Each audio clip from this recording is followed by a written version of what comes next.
Hello guys, welcome to Bull Trends Academy. ఈ వీడియోలో మనం నిఫ్టీ అనేది ఎన్ని పాయింట్స్ ఇంక్రీజ్ అయింది, అదే విధంగా బ్యాంక్ నిఫ్టీ అనేది ఎన్ని పాయింట్స్ ఇంక్రీజ్ అయింది, so A to Z discuss చేద్దాం. సో ఫస్ట్ వచ్చేసి నిఫ్టీ అనేది ఈ రోజు మనకు పెద్దగా అప్ సైడ్ ఏం మూవ్ కాలేదు, అదే విధంగా డౌన్ సైడ్ కూడా ఏం పెద్దగా మూవ్ కాలేదు. సో -14 పాయింట్స్ అనేది నెగిటివ్ నిఫ్టీ. అదే విధంగా బ్యాంక్ నిఫ్టీ చూసుకుంటే -171 పాయింట్స్ అనేది నెగిటివ్. సో సెన్సెక్స్ అనేది -29 పాయింట్స్, అంటే దీన్ని మనం జస్ట్ ఫ్లాట్ మార్కెట్ అనుకోవచ్చు. ఎస్టర్డే వీడియో ఎవరైతే చూడలేదో ఒకసారి ఎస్టర్డే వీడియో మీరు చూడండి. సో ఎందుకంటే మనం బ్రీఫ్ ఇన్ఫర్మేషన్ అనేది ఎస్టర్డే వీడియోలో ఇచ్చాం.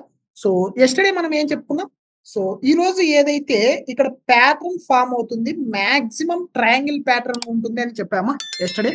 సో సేమ్ ఈరోజు మనకు మన ఎస్టర్డే వీడియోలో ఎవరైతే మన వీడియో చూసి ట్రేడింగ్ చేసేవారో, సో ఎవరికి అనేది కూడా ఎంట్రీ అనేది ఈరోజు ఎటువంటి ఎంట్రీ లేదు. మార్కెట్స్ అంతా సైడ్ వేస్ లో ఉన్నాయి. లాస్ట్ 2 డేస్ నుండి కూడా నేను చెప్తున్నా, ఎంత కరెక్షన్ అయితే అయిందో, so maximum main support level దగ్గర ఉన్నాం మనం ఇప్పుడు. Right now main support level దగ్గర ఉన్నాం. ఈ సపోర్ట్ లెవెల్ దగ్గర ఇంకొక 2 డేస్ ఆర్ 3 డేస్ అనేది సైడ్ వేస్ లో ఉంటుంది. సైడ్ వేస్ తర్వాత మనకు తర్వాత ట్రెండీ మార్కెట్ అవుతుంది. అంటే నాకు తెలిసి సో ఫ్రైడే కానీ మండే కానీ ట్రెండీ మార్కెట్ అవుతుంది మళ్ళా అగైన్. సో ఇక్కడ చూసుకుంటే మీకు ఒక ట్రయాంగిల్ ప్యాటర్న్, ఎస్టర్డే కూడా ఇదే చెప్పా మీకు, ఇక్కడ ఒక ట్రయాంగిల్ ప్యాటర్న్ లాగా ఉంది. సో ఎనీ సైడ్ ఈ ట్రయాంగిల్ అనేది మనకు ఎనీ సైడ్ బ్రేక్ అవ్వనంత వరకు కూడా మార్కెట్ అనేది మనకు సైడ్ వేస్ లో ఉంటది అనేసి నేను డిస్కస్ చేశాను. అదే విధంగా ఈ రోజు కూడా మనకు ఇక్కడ ఏదైతే ట్రెండీ మార్కెట్ ఉందో సేమ్ యాజ్ యూజువల్ గా ఇక్కడ సైడ్ వేస్ లోనే ఉంది చూడండి.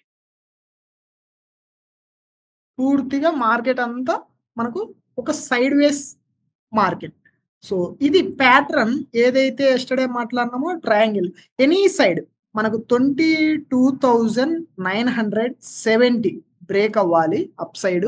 మార్కెట్ పైకి వెళ్ళాలంటే 22,970 బ్రేక్ అయితే మనకు మార్కెట్ లో కొద్ది వరకు హై వెళ్ళేదానికి ఛాన్సెస్ ఉంటాయి, మాక్సిమం ఛాన్సెస్ అప్ సైడ్ ఉంటాయి.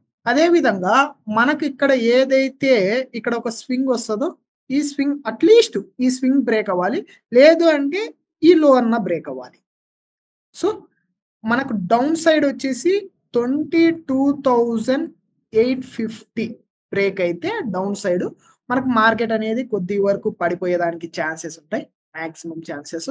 22,970 బ్రేక్ అయితే అప్ సైడ్, 22,950 బ్రేక్ అయితే డౌన్ సైడ్. ఈ 2 లెవెల్స్ మీరు ట్రాక్ చేసుకోండి. సో టుమారో కూడా నాకు తెలిసి కొద్దిగా వరకు మాక్సిమం కొద్దిగా వరకు సైడ్ వేస్ ఉండేదానికి ఛాన్సెస్ ఉన్నాయి. సో నాకు తెలిసి ఫ్రైడే కానీ మండే కానీ ఇది ట్రెండీ మార్కెట్ అవుతుంది. అప్పటి వరకు వెయిట్ చేసి బీ కేర్ఫుల్. సో అవాయిడ్ చేసి కొద్దిగా వరకు చూసి ట్రేడింగ్ చేస్తే మీకు బెస్ట్. ఇది సైడ్ వేస్ మార్కెట్. సో నిఫ్టీకి అయితే ఈ 2 లెవెల్స్ అబ్జర్వ్ చేయండి. ఇన్ బిట్వీన్ ఆప్షన్ బయర్స్ అయితే మార్కెట్ ని అవాయిడ్ చేయండి. ఆప్షన్ సెల్లర్స్ అయితే స్ట్రాడిల్ కానీ స్ట్రాంగిల్ కానీ తీసుకోండి, మంచి ప్రీమియం డికే అవుతుంది. అదే విధంగా బ్యాంక్ నిఫ్టీ చూద్దాం ఒకసారి. సేమ్ యాజ్ యూజువల్ గా ఇక్కడ మనం ఏదైతే ఎస్టర్డే డిస్కస్ చేశామో అదే విధంగా ఇక్కడ కూడా ఒక ట్రయాంగిల్ ప్యాటర్న్ వస్తుంది చూడండి, ఒక ట్రయాంగిల్ సేమ్ యాజ్ యూజువల్ గా ఇక్కడ కూడా ఒక ట్రయాంగిల్ ఉంది. ఏదైతే మనకు ఇక్కడ ఉందో ఇది బ్రేక్ అవ్వనంత వరకు కూడా మనకు మార్కెట్ అనేది కొద్దిగా వరకు 49,000 ఆ లెవెల్ బ్రేక్ అవ్వాలి.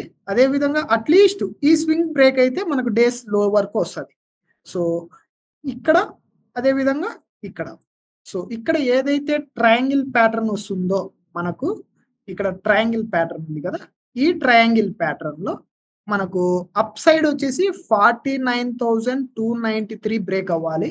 అప్ సైడ్ లెవెల్ 49,293 బ్రేక్ అయితే మనకు మార్కెట్ అనేది ఫర్దర్ గా బులిష్ ట్రెండ్ ఉండేదానికి మాక్సిమం ఛాన్సెస్ ఉన్నాయి. ఇంకా ఇప్పుడు ఏదైతే డౌన్ ట్రెండ్ ఉందో ఈ డౌన్ ట్రెండ్ బ్రేక్ అయ్యి అప్ ట్రెండ్ కన్వర్ట్ అవ్వాలి అంటే 49,293 బ్రేక్ అయిందంటే ఇంట్రాడే పరంగా మనం బులిష్ గా ఎక్స్పెక్ట్ చేయొచ్చు. పొజిషనల్ గా అంటిల్ అన్లెస్ మనకు 49,900 బ్రేక్ అవ్వనంత వరకు కూడా పొజిషనల్ గా మనం బియరిష్ ఎక్స్పెక్ట్ చేయొచ్చు. ఇంట్రాడే పరంగా పులిస్ ఎక్స్పెక్ట్ చేయొచ్చు. అదే విధంగా ఇక్కడ ఏదైతే మీకు స్వింగ్ లో ఉందో ఇది బ్రేక్ అయితే మనకు 48,530 వరకు వచ్చేదానికి మాక్సిమం ఛాన్సెస్ ఉన్నాయి. టుమారో అనేది మీరు అబ్జర్వ్ చేయండి. ఎయిదర్ 49,293 అదే విధంగా 48,875 ఈ 2 లెవెల్స్ మీరు ఒక్కసారి అబ్జర్వ్ చేసుకొని బీ కేర్‌ఫుల్‌గా ఈ అప్ సైడ్ ఇది గాని, డౌన్ సైడ్ ఇది గాని బ్రేక్ అయితే మనం అప్పుడు ట్రెండీ మార్కెట్ అనేది ఎక్స్‌పెక్ట్ చేయొచ్చు. లేదంటే మార్కెట్ అనేది యాస్ యూజువల్‌గా మనకు సైడ్ వేస్‌లో ఉండేదానికే మాక్సిమం స్కోప్ ఉంది. సో, ఇది నిఫ్టీ మరియు బ్యాంక్ నిఫ్టీ. ఇండియా విక్స్ చూసుకుంటే ఈరోజు మనకు కొద్దిగా వరకు ఇండియా విక్స్ అనేది కొద్దిగా వరకు డ్రాప్ అయింది. అంటే దీని అర్థం ఏంది? ఇండియా విక్స్‌కు తగ్గుతుంది అంటే స్లోగా ఇంప్లైడ్ వాలటైలిటీ అంటాం. ఇది మార్కెట్‌లో అన్‌సర్టెనిటీ తగ్గిపోతుంది. మార్కెట్స్ అనేటివి ఇంకా కూల్ అవుతాయి అనేసి ఒక ఇండికేషన్. ఇండియా విక్స్ తగ్గుతూ అదే మార్కెట్స్ పెరుగుతున్నాయంటే కొద్దిగా వరకు మార్కెట్‌లో ఉండే పానిక్ క్రియేషన్ ఏదైతే ఉందో పానిక్ అంతా కంటిన్యూ కాకోకుండా పానిక్ అనేది అయిపోయింది. ఇంకా అప్‌కమింగ్ ఫ్యూచర్‌లో మంచిగా ఇంక్రీజ్ అవ్వడానికి స్టాక్స్ అనేదానికి స్కోప్ ఉంది అనేసి ఒక ఇండికేషన్. సో, ఇవి టుమారో మీరు చూసుకోవాల్సిన లెవెల్స్ ఏవైతే ఇక్కడ నేనిచ్చాను. ఈ లెవెల్స్ మీరు ఒకసారి ట్రాక్ చేసుకోండి. టుమారో ఒక వీడియోతో మళ్ళా కలుద్దాం.